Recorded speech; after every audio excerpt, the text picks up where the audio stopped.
John paid a total of $165 for a microscope by making a down payment of $37 plus P monthly payments of $16 each.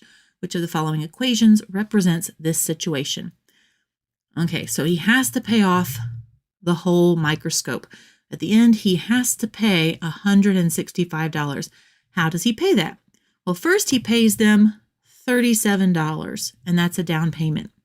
And then every month, but we don't know how many months, we're just told it's P months, this unknown number P, he paid $16 every month.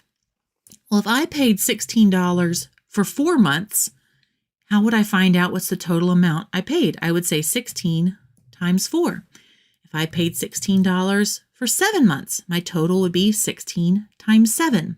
If I did it for 10 months, it would be 16 times 10. So I'm multiplying by the number of months, how many payments I made. In this case, they're telling us that's represented by P. So that first initial down payment of $37, and then he also, we're adding here, $16 times however many months. Now, normally when we have equations, we would put our variable first. So let's do that. I'm going to write it as 16P plus 37 equals 165. And if I look at my choices, sure enough, there it is. C is my answer.